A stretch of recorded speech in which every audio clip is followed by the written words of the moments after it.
So welcome, Victor. It's such a pleasure to have you with us today. Thank you. Thank you, Lily, for the invite. I appreciate it. It's great to be here. And I'd love to introduce you to the audience. Victor McGuire, the executive director and founder of Coaching for Everyone. Victor brings 30 plus years of leadership development experience within a variety of sectors, including secondary and higher education, high tech companies, mental health nonprofits, and Fortune 100 businesses, and has worked effectively with a range of age groups from teenagers, early career young adults, all the way to senior executives. He is a certified professional coach and certified strengths coach. He is also an educator, a professor, author, keynote speaker, and executive coach at the Marcus Buckingham Company. So thank you again and welcome. So thrilled to be speaking with you. Yes, it's great to be here. Thank you. So Victor, you've had quite an interesting and diverse career. Can we hear a little bit more about your path to coaching? Sure, absolutely. For me, you know, um, I started out in education, and really this whole coaching started for me with an after-school program that I started when I was teaching middle school.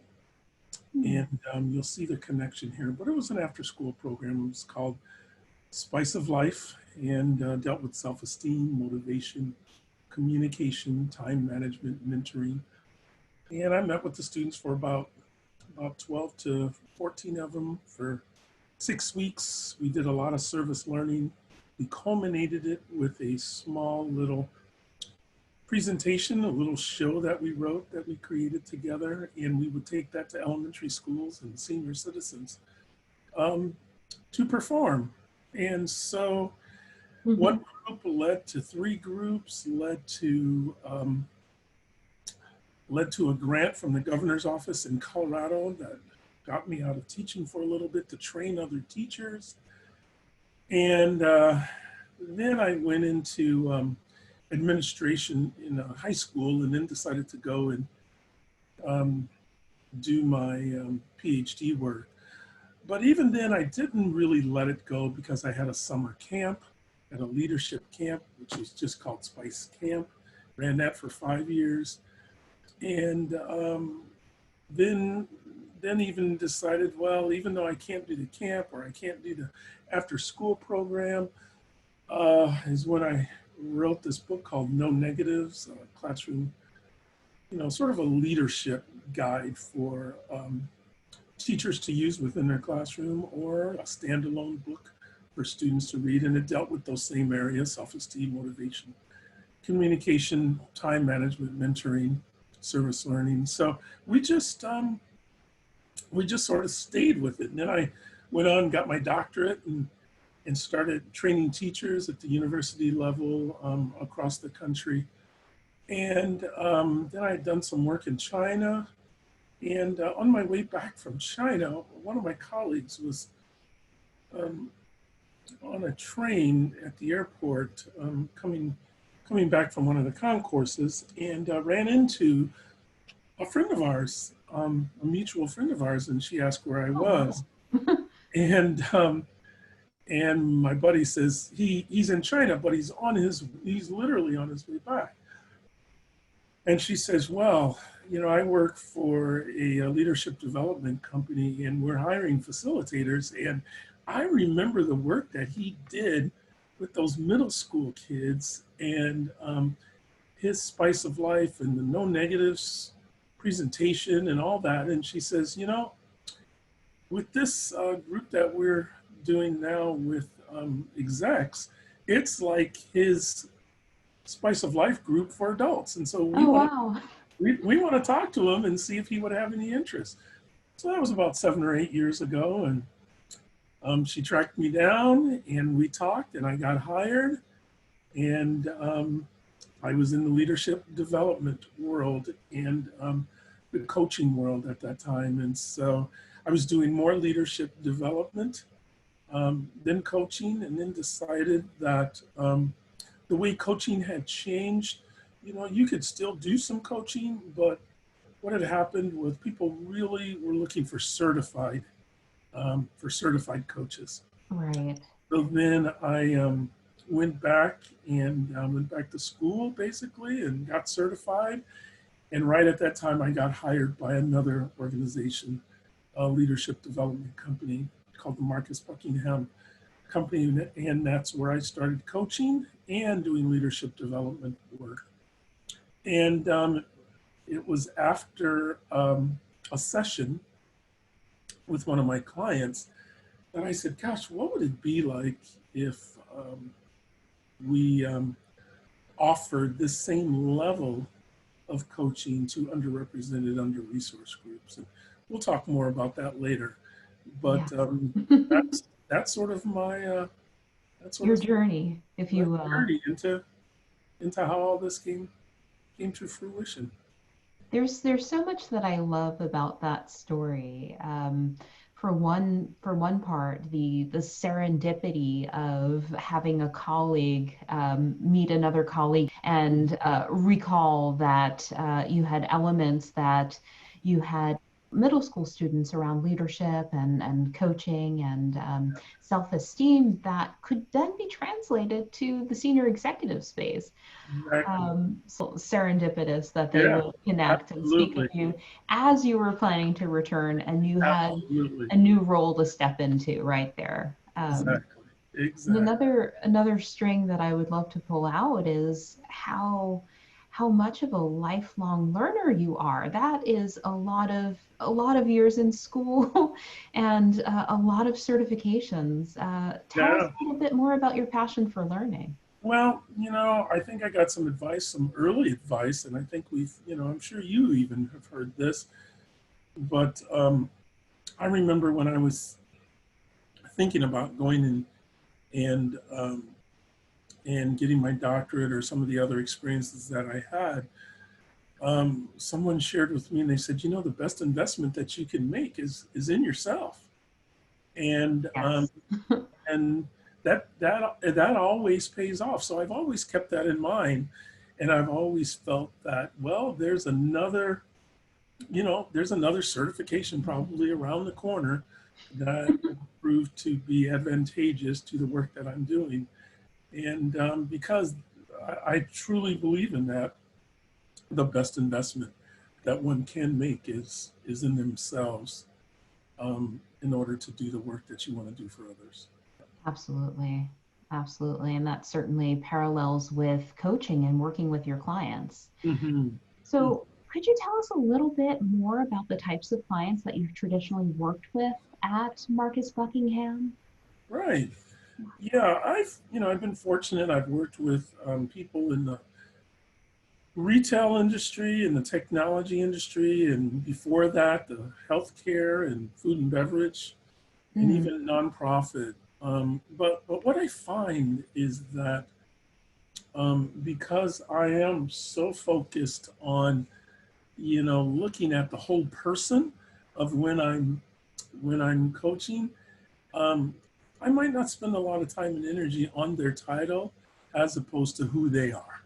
yes. Um, and so for me, um, it's really irrelevant where they come from, as far as a workspace, but where they're going as far as an individual is uh, is probably more of an interest to me. But yes, I have had some varied experiences, across the board, um, in the coaching industry. And I love what you just mentioned there about focusing less on their role, but focusing more on the person and where the Mhm. person is going. That very individualized approach where you create a container for that individual, more so how they're being rather than what they're doing, right? Absolutely, absolutely. I remember learning early, especially teaching middle school students. Um, People, not just students, but people they don't really care what you know. They want to know that you care. You know, they want to know that you care. And so if you are really putting good energy in showing how you care about them, and you're more concerned about them maybe less concerned about their title, but more concerned about them, then you can begin to really move that, proverbial needle of growth. Yes, that's such an important comment. And certainly the relationship between a coach and a client creates that safe place where you are holding your client in understanding, in openness. You're approaching with authenticity, just creating this amazing dynamic where there is the opportunity for people to discover, for Mm-hmm. them to grow, for them to transform. Absolutely. Absolutely. Tell us a little bit more about your model for coaching. What tools are in your toolkit? How do you like to explore with clients? What does that Yeah. look like? Well, as a CTI grad, um, the four pillars that we tend to look at are: one, looking at your client from a position of being naturally creative, resourceful, and whole, um, as one, and being able to dance in the moment with them, and looking for ways to evoke transformation. And as I mentioned earlier, focusing in on the whole person. And so, if that is your pillar and you're able to do that by listening and being really curious and asking powerful questions and listening to your intuition and taking care um, of yourself in the self-management of that process, that is how I look at each and every client that I would be dealing with. That is sort of my foundation, um, that I'm working with. And a strong foundation indeed. I think I would love to just perhaps elucidate a little bit more for the people watching this video. When you say people are naturally creative, Mhm. resourceful, and whole, what about that wholeness Yeah, comes through, and how does that impact how you work with them as a coach? I think there's if you're looking at your client and you are saying to yourself, this person is naturally creative, resourceful, and whole, then you are unconditionally accepting them for who they are. You are not placing a prejudgment of how you think they are, Mm, but you are automatically saying, regardless of what they're bringing to your table, they are naturally creative, resourceful, and whole. And when you begin to look at an individual from that standpoint, and then that is your starting point, then the journey that you will collectively go on will be just a very refreshing, place to be with that person, because you are unconditionally accepting them. yes. And what a powerful place to be where you're accepted like that. Mhm. When you think about other ways that people receive, for example, consulting. Consulting assumes that there could be either a deficit in skills or knowledge base or application or implementation plan. Whereas coaching assumes that all of the answers come from you, come from the client, and Absolutely. the coach is your partner, is a helpful conduit, if you will. Right. Right. And I tend to, take on what I call the API approach. Um, I'm going to assume positive intent. I And if I love that. start there with a little API and assume positive intent, then that moves me closer to that naturally creative, resourceful, and whole mindset. Yes, Mhm. yes. And it's certainly a paradigm shift. Absolutely. Yeah. Could you tell us what some of the recurring themes you see that come up in coaching most? Hmm. I think people are always looking for ways to take care of themselves better, especially if they're Mm. leaders. They realize that they are not paying attention to what the flight attendants say when you're on the plane just before you take off, and that when the mask comes down, you have to put the oxygen mask on yourself first in order Right. to take care of others. And they realize that they are not taking care of others and they don't have that oxygen mask on and they can't breathe. They cannot breathe. And so they want some help and support around being able to navigate taking care taking care of themselves. Um, some leaders are really concerned about the team cohesiveness and what can I do to bring my team together and how can I demonstrate. So there's work around that. There's work around cultural awareness. There's work around activating my own potential through looking at the strengths that I bring to the table. Um, and then just in general, some leadership development. So everyone will come to the table with a different story of what they would like to focus on, and from time to time, and then that can even shift in the middle of a coaching stint. You might have a 6-month stint. In 3 months, you might have worked on 2 or 3 different items. Right. And there's a couple of concepts there that I would love to um, bring out into the space a little bit more. So you mentioned that self-care can be a problem for leaders. Mm, Why is that, and how does that manifest? What do you notice in yourself or in your clients around leadership and not yeah, making space? unfortunately, if you are on that climb and you are on that ladder and you are reaching for rung after rung after rung moving up, it really is about in what you have to do in order to do that. On those rungs, seldom does a rung say, "Okay, take time out for you." Yeah, None of those rungs say certainly that. not. They don't say that. They just say, grab me and let's get to the next one and the next one and the next one. So Yeah, the next, culture, next, next. yeah. So Yes, the not culture, pause. exactly. So the work culture that we live in supports that. And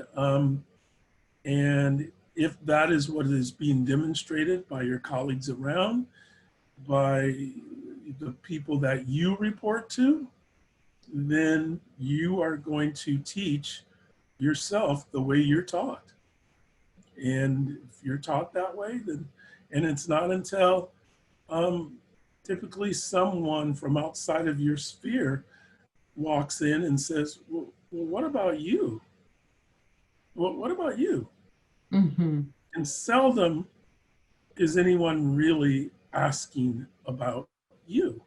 You're not asking about you.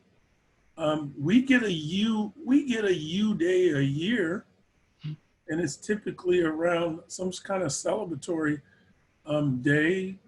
Some people call it Christmas. So we get one day Mm. where, and even then, it's an exchange. Yes. Even then, it's an exchange. So there's not many days that is just all about you. It's all about you. And so a third party can come in and say, okay, well, what about you? What are you doing to take care Yeah. of you? And especially at this time where work-life balance is something that we're all struggling with in in what we're experiencing with COVID-19 and this new remote hybrid working world with the Mm-hmm. long overdue awakening to systemic racism and injustice. It's something that we're all feeling and Yeah. grappling with. I'm I'm really enthused to hear about how coaching creates a container for people to explore how important self-care is and how important and integral that is to how they show up as a leader. Hmm. Yeah. Yeah. You also mentioned, Victor, this concept of strengths that you have within your side, inside yourself that you bring to bear within your role as a leader. And I know that you are a certified strengths coach and facilitator. Can you tell us a little bit about how those types of assessments serve your clients? Sure, sure. Well, within a strengths-based, relationship, we might first look at the situation. We might ask, hey, what's happening in your world, and then, we'd look at the psychology of it, and what's your current perspective, and then even begin to think about a strategy. What'll work to move this along, and then we'll get to the strengths. And if they've taken the assessment, the strength is standout strength-based assessment, then they're going to get some strength roles with that. And with those strength roles, at least within the Marcus Buckingham world, you are going to either be an advisor, connector, or creator, or an equalizer, influencer, pioneer, provider, stimulator, and or teacher. And all of those have definitions around, what those mean. And Mhm. so based on how one has answered the questions in the assessment, then those are rank ordered. So let's say you're a provider and a creator.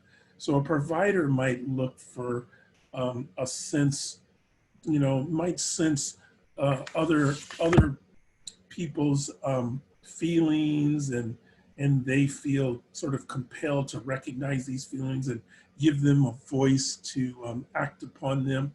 But they're looking to create an arena around providing support. And so within the coaching scenario, you would ask, well, how can you leverage these strength roles in the work that you do? How can you leverage them even at home? Mm. How would you insert this at home? When you're at your best, what do you do? What do you Yeah. do? And how can you do more of your strengths to support your current role or the current goal that you've Mhm. set? So we're always looking for ways and means to feed those strengths and feed what it is that you do well and taking you from good to great.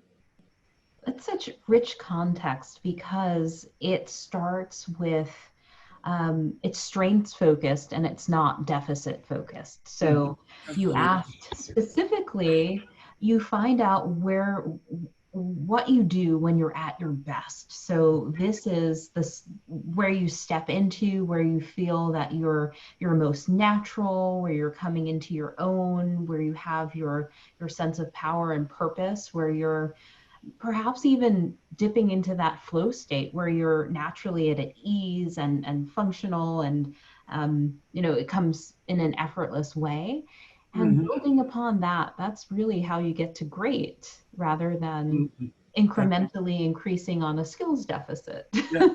Yes. Yes.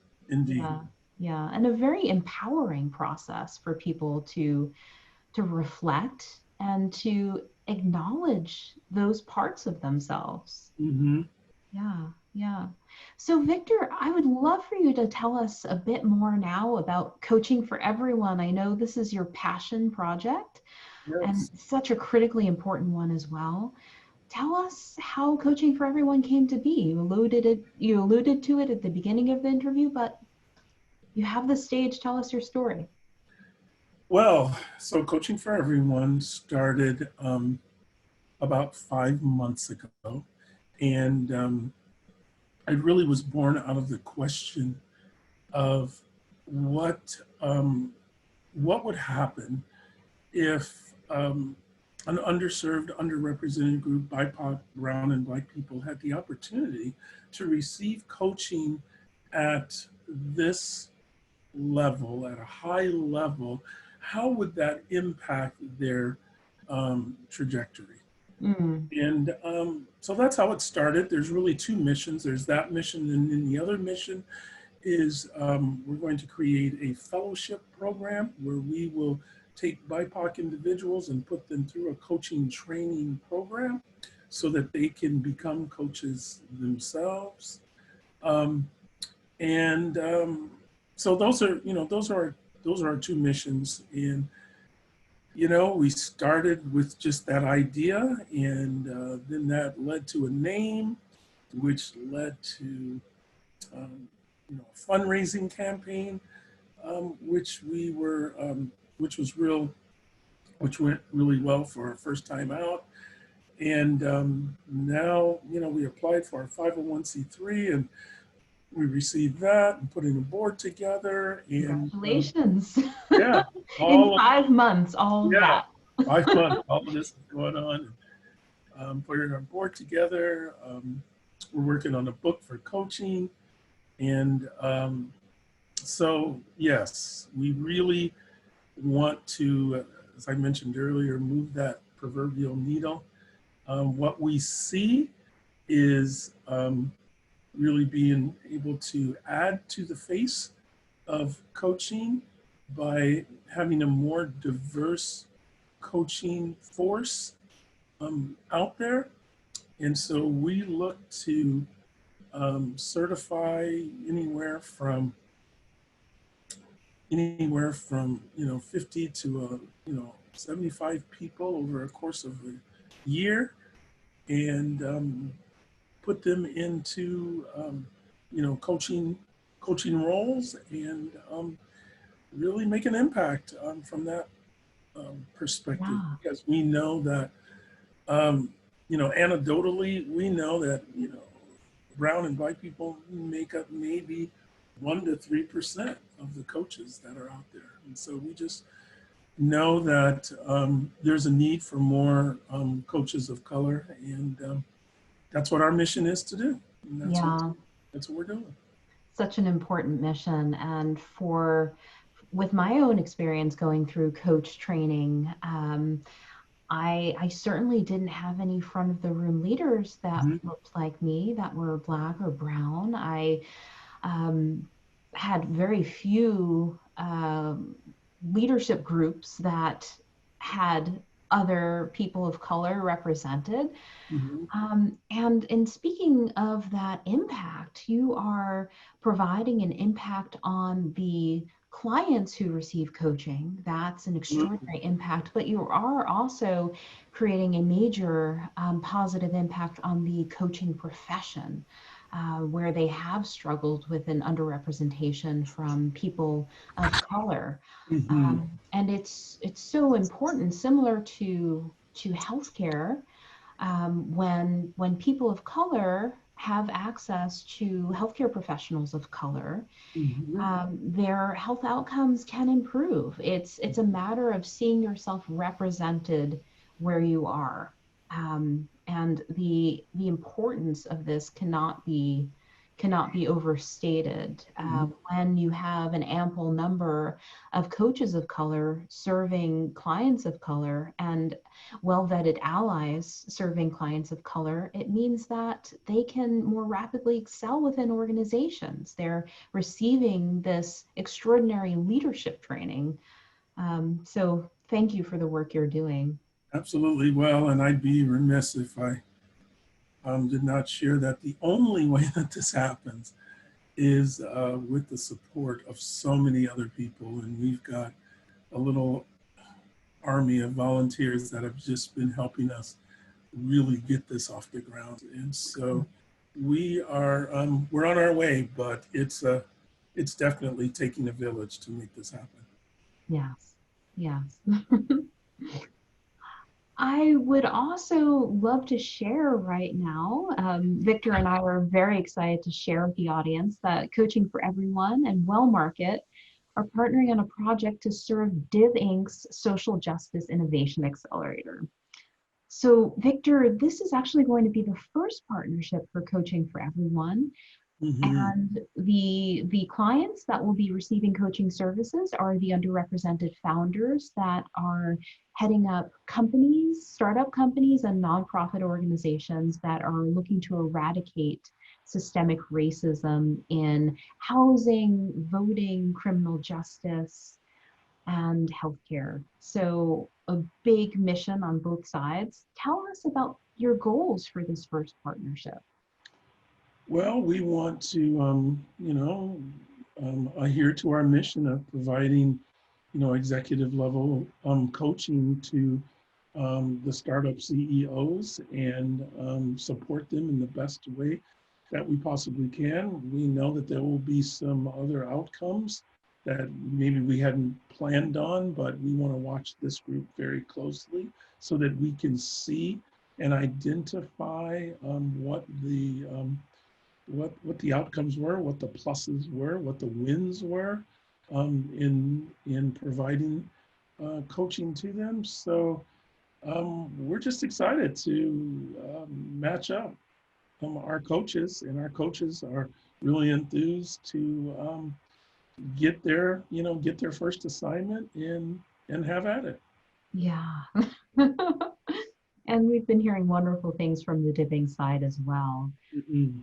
The coaches that will be providing these services for the founders, can you tell us a little bit about the types of companies where they traditionally coach? They have coached all over, all over, from tech to the nonprofit, technology, healthcare, food and beverage, retail. They've just covered the gamut, and their length of coaching is anywhere from 8 years to 20, 25 years. Excellent. Been Yeah. there since the beginning. We have coaches that have signed up that have been there since the whole beginning and coaching movement started 20, 25 years Beautiful. ago. Beautiful. What are you hearing from your coaches that have signed on to participate with Coaching for Everyone? What are they most excited about? They're most excited about fulfilling the mission.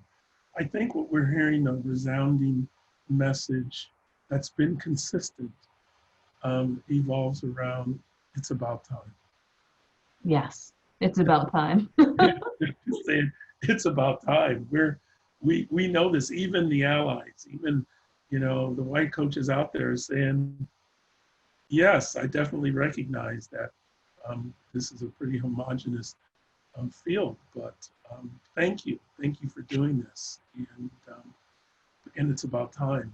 And our our coaches of color are all banding together, and they're also saying the same thing. Hey, I'm looking forward to offering coaches. And a lot of the people individually on their own, were they doing pro bono work and working with underserved and underrepresented? Yes, they absolutely were. We're not, this isn't really rocket surgery per se.